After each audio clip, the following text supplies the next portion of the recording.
This is what people won't tell you about moving abroad. January 2015. A distressed friend of mine, Sharon, sends me a link to one of TED lectures. Meg J's Why 30 is Not the New 20.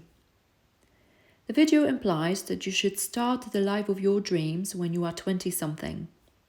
Apparently, this is when the most formative, fertile, and defining time of your life unfolds. This is the time to invest in your identity and add value to who you are. This is also the time to do something meaningful with your life and capitalize on it in your 30s and beyond.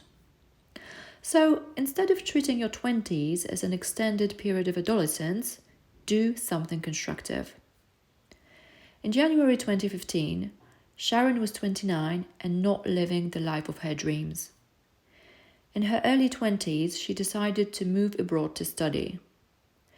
Little did she realize that her initial short-term overseas adventure would turn into a long journey and cross-country hopping. This added a new dimension to her life, the feeling of displacement. Sharon was desperate to share Meg J's lecture with me. I was of a similar age, and my life was displaced too. We were in the same boat. The defining decade of our lives was almost over, and not necessarily an example to be followed by other 20-somethings. Or so we thought on that day. Moving abroad.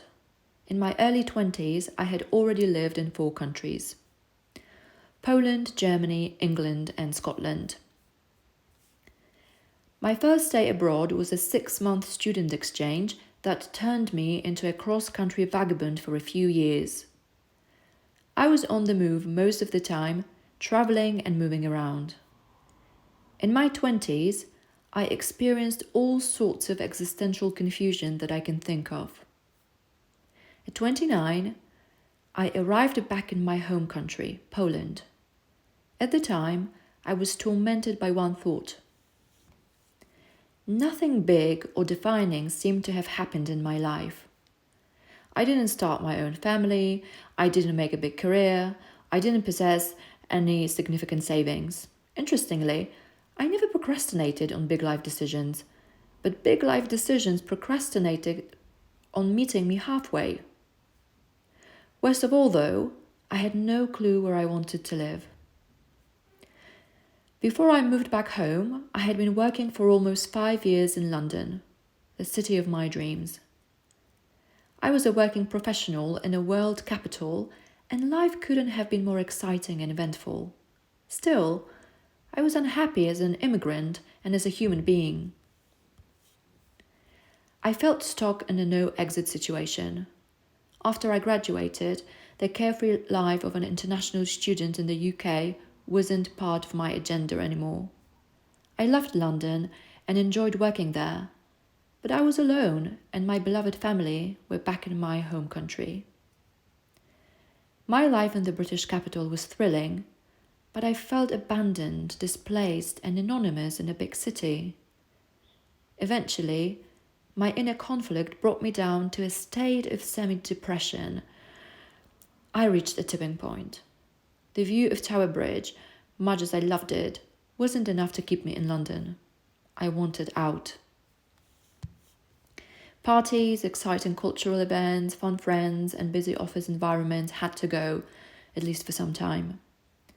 I went back home to my parents' place to quiet my mind and get away from the toxicity of a big city in every possible sense. I also wanted to get away, ironically, from the life of an eternal vagabond. At that time, I began to read plenty of online materials about studying, working, and living abroad. The voluntary cross-country movement of young people was happening on an unprecedented, massive scale. I found plenty of information on the pros and cons of living abroad, especially the pros. Relocation abroad was well promoted in a globalized world. I found it essential, though, to go beyond the advantages and disadvantages of living abroad. So what I got curious about was the evolution of a young person's character brought about by their relocation abroad. I was interested in the role of mobility in their later life. Packing a suitcase and relocating to a different country may seem straightforward. The real challenge, though, often begins when it's time to unpack the same suitcase back in one's home country. Or never pack it back to return. A lot of my displaced friends would drag their suitcases around for many years. Moving from country to country, they felt lost, emotionally, mentally, and culturally. Having lived in 4 countries, I knew the feeling well. Finally, I was struck by an idea. All displaced people could use some inspiration and motivation. Something that would go beyond the pros and cons of living abroad. After all, international experiences are supposed to be a blessing, not a curse.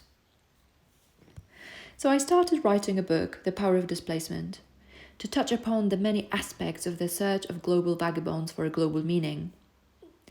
Whether you're an Erasmus student, economic migrant, EU expat worker, American in the Eastern Hemisphere, or a compulsive traveller, you'll likely experience some sort of displacement. You may be trying to redefine your life purpose to find a place you could call home. Currently, tens of my internationally relocated friends are wondering how to pull themselves together and settle down to a normal life, whatever normal means in this context. Many young people cannot help the hunger for adventure and exploration.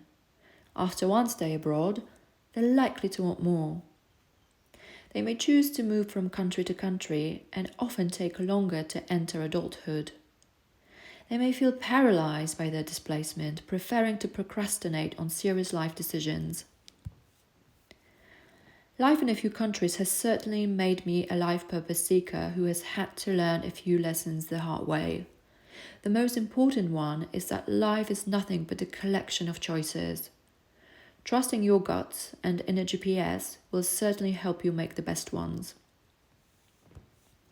My feeling of displacement after moving abroad.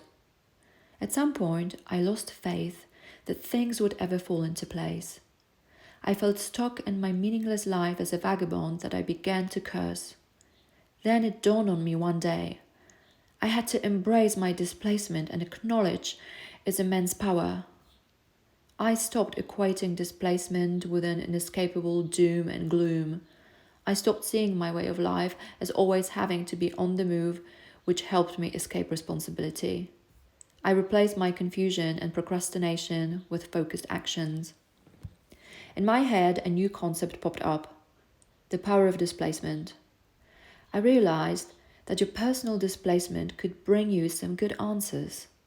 The answers you might have never received should you have stayed put in one place. If you feel you might be suffering from the displacement syndrome, remember that you're not alone at international crossroads. Thank you very much for listening.